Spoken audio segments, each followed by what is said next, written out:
இந்த பாதுஷா பாருங்க பார்க்கவே எவ்வளோ ஒரு சூப்பராக இருக்குது. நீங்கள் இதை வீட்டில் செஞ்சீங்கன்னா யாருமே வீட்டில் செஞ்சீங்கன்னா நம்ப மாட்டாங்க. அந்த அளவுக்கு நல்லா சூப்பராக டேஸ்ட்டாக இருக்கும். கடையில் வாங்குறத விட வீட்டிலே செஞ்சு கொடுத்தீங்கன்னா வீட்டில் இருக்கிற குழந்தைங்கலேருந்து பெரியவங்க வரைக்கும் விரும்பி சாப்பிடுவாங்க. டேஸ்ட்டும் அந்த அளவுக்கு சூப்பராக இருக்கும். நம்ம சூப்பரான சிம்பிளாக பாதுஷா எப்படி செய்யலாம் பார்க்கலாமா? Hi friends, welcome to Kerala சமையல். கேரளா சமையலில் நம்ம பாதுஷா தான் செய்ய போகிறோம். வாங்க எப்படி செய்யலாம்னு பார்க்கலாம். இப்போ ஒரு பவுல் வச்சுக்கோங்க. 250 கிராம் கப்பில் 2 கப்பு மைதா மாவு சேர்த்து கொடுத்துக்கோங்க. அது கூடவே 1/4 டேபிள் ஸ்பூன் உப்பு சேர்த்துக்கோங்க. 1/2 டேபிள் ஸ்பூன் பேக்கிங் சோடா சேர்த்துக்கோங்க. பேக்கிங் சோடாவும் உப்பும் சேர்த்துட்டு 2 டைம் நல்லா கலந்து கொடுத்துக்கோங்க. அளவு கலந்து கொடுத்துட்டு அது கூடவே 1/4 கப்பு தயிர் எடுத்துக்கோங்க. நீங்கள் தயிர் சேர்க்கும் போது ரூம் டெம்பரேச்சரில் இருக்கணும். தயிர் சேர்த்து கொடுத்துக்கோங்க. அது கூடவே 5 டேபிள் ஸ்பூன் நெய் சேர்த்துக்கோங்க. அளவுன்னு பார்த்தீங்கன்னா நீங்கள் எந்த கப்பில் தயிர் எடுத்தீங்களோ அதே கப்பில் 1/4 கப்பு எடுத்துக்கோங்க. கரெக்டாக இருக்கும். தயிர் சேர்த்து கொடுத்துட்டு நல்லா கை வச்சு நல்லா பிசைஞ்சு கொடுத்துக்கோங்க. மாவு நீங்கள் பிசையும் போது அழுத்தி பிசையக்கூடாது. இது மாதிரி விரலால் மட்டும்தான் இந்த மாதிரி பிசையணும். இதற்கு பார்த்தீங்கன்னா இந்த மாதிரி பிசையணும். நம்ம நெய்யும் தயிரும் சேர்த்து பிசைஞ்சதை இப்படி பிடிச்சா இந்த மாதிரி பிடிக்க வரணும். பார்த்தீங்களா? இப்போது கொஞ்சம் கொஞ்சமாக தண்ணி சேர்த்துக்கோங்க. தண்ணி சேர்த்துட்டு கை வச்சு நல்லா இது மாதிரி பிசைஞ்சுக்கோங்க. எப்பயுமே மாவு பிசையும் போது இந்தளவுக்கு நல்லா சாஃப்டாக பிசையணும். அழுத்தி பிசையக்கூடாது. இந்த மாதிரி சாஃப்டாக பிசைஞ்சுக்கோங்க. நம்ம குழச்சி எடுத்தது மாவு இந்த அளவுக்கு நல்லா சாஃப்டாக இருக்கும். பார்த்தீங்களா? பாருங்க, நம்ம தயிர் பேக்கிங் சோடெலாம் சேர்த்தோம். பார்த்தீங்களா எந்த அளவுக்கு நல்லா மாவு சாஃப்டாக இருக்குது பாருங்கள். மாவு குழச்சி எடுத்த மாவு எந்த அளவுக்கு நல்லா சாஃப்டாக இருக்குது பார்த்தீங்களா? இப்போ ஒரு மூடி போட்டு மூடி 10 நிமிஷத்துக்கு மாற்றி வச்சுக்கோங்க. பாதுஷாவுக்கு நம்ம சக்கரை பாவு தான் ரெடி பண்ண போகிறோம். இப்போ ஒரு பாத்திரம் வச்சுக்கோங்க. நீங்கள் 2 கப்பு பாதுஷாவுக்கு மாவு எடுத்தீங்கல்ல, அதில் 1.5 கப்பு சக்கரை சேர்த்துக்கோங்க. கரெக்டாக இருக்கும். 1.5 கப்பு சக்கரை சேர்த்து கொடுத்துக்கோங்க. 1.5 கப் கறிக்கு 1 கப் தண்ணி சேர்த்துக்கோங்க. கரெக்டாக இருக்கும். சேர்த்து கொடுத்துக்கோங்க. சக்கரை சேர்த்து நல்லா கிண்டி கொடுத்துக்கோங்க. கிண்டி கொடுத்து நல்லா சக்கரை கரைஞ்சி நல்லா கொதிக்க விடுங்க. இப்போ பாருங்கள் எந்த அளவுக்கு நல்லா சக்கரை கரைஞ்சி எந்த அளவுக்கு நல்லா கொதிக்க ஆரம்பிச்சிருச்சு பார்த்தீங்களா? இப்போ பாருங்கள் இந்த அளவுக்கு நல்லா கொதிக்க ஆரம்பிச்சிருச்சு. நீங்கள் கொதிக்கிற தண்ணியை இந்த மாதிரி தொட்டு பார்த்தா கொஞ்சம் பிசுன்னு ஒட்டுற மாதிரி இருக்கணும். அதான் கரெக்டாக இருக்கும். நல்லா கிண்டி கொடுத்துக்கோங்க. கிண்டி கொடுத்துட்டு 1/4 டேபிள் ஸ்பூன் ஏலக்காய் தூள் சேர்த்துக்கோங்க. நல்லா வாசனை கொடுக்கும். சேர்த்து கொடுத்துக்கோங்க. சேர்த்து கொடுத்துட்டு நல்லா கிண்டி கொடுத்துக்கோங்க. கிண்டி கொடுத்து ஒரு 10 நிமிஷம் நல்லா கொதிக்க விடுங்க. இப்போ 10 நிமிஷம் ஆகிடுச்சு. நல்லா கொதிக்க ஆரம்பிச்சிருச்சு. ஒரு எலுமிச்சம்பழத்தை கட் பண்ணி வச்சுருக்கேன். 2 டேபிள் ஸ்பூன் எலுமிச்சம் சாறு உள்ளே சேர்த்துக்கோங்க. சக்கரை நல்லா தொழியாமல் இருக்கும். சேர்த்து கொடுத்துட்டு இறக்கிக்கோங்க. இறக்கி மூடி போட்டு மூடி ஒரு ஓரமாக மாற்றி வச்சுக்கோங்க. இப்போ பாருங்கள் நம்ம பாதுஷாவுக்கு மாவு குழச்சி வைக்கும் பார்த்தீங்களா?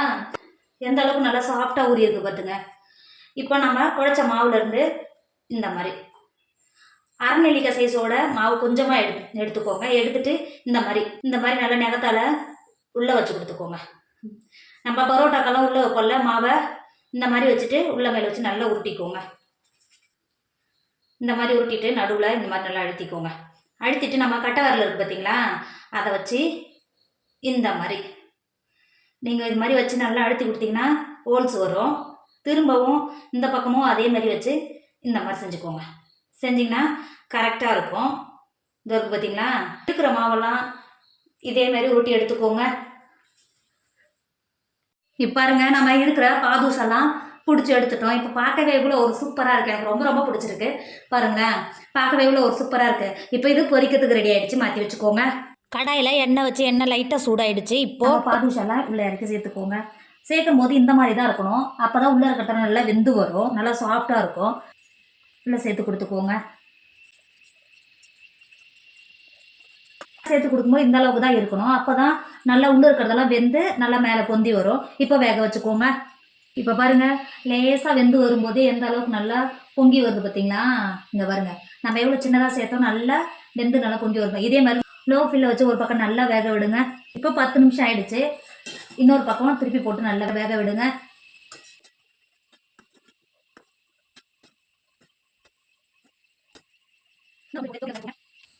ஒரு பக்கம் நல்லா வெந்துருச்சு. இன்னொரு பக்கமும் திருப்பி சேர்த்து நல்லா வேக வச்சுக்கோங்க. பார்த்தீங்களா? இந்த அளவுக்கு நல்ல கலர் மாறி வந்திருக்கு பார்த்தீங்களா? இந்த அளவுக்கு நல்ல கலர் நல்லா வேக வச்சுக்கோங்க. ஒரு 2 தடவை திருப்பி போட்டு வேக வச்சா மட்டும்தான் நல்லா பாதுஷா நல்லா வெந்து வரும். சேர்த்துட்டு இன்னும் ஒரு 10 நிமிஷம் அந்த சைடு நல்லா வேக வச்சுக்கோங்க. இப்போ பாருங்க 2 பக்கமும் நல்லா வெந்து வந்துடுது. இப்போ இது வெளில எடுத்துக்கோங்க. நம்ம சக்கரை பாவு முன்னாடியே ரெடி பண்ணி வச்சுருந்தோம் பார்த்தீங்களா, அது நம்ம மாற்றி வச்சதுனால நல்லா ஜில்லுன்னு ஆயிடுச்சு.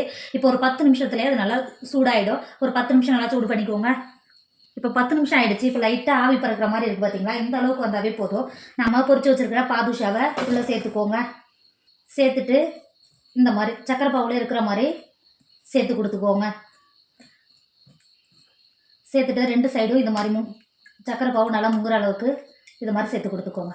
சேர்த்து கொடுத்துட்டு இதில் ஒரு 10 நிமிஷம் ஒரு சைடும் 10 நிமிஷம் ஒரு சைடும் திருப்பி போட்டு ஒரு 10 நிமிஷத்துக்கு இதிலே ஊற வச்சுக்கோங்க. சக்கரை பாவு நல்லா குடிச்சு வந்துடும். இருக்கிற பாதுஷாவை பொரிச்சு இதிலே சேர்த்துக்கோங்க. இப்போ பாருங்க, நல்லா 20 நிமிஷம் ஆயிடுச்சு. நம்ம பாதுஷா நல்லா எந்த அளவுக்கு சக்கரை பாவு நல்லா ஊறிட்டு பார்த்தீங்களா, இங்கே பாருங்க.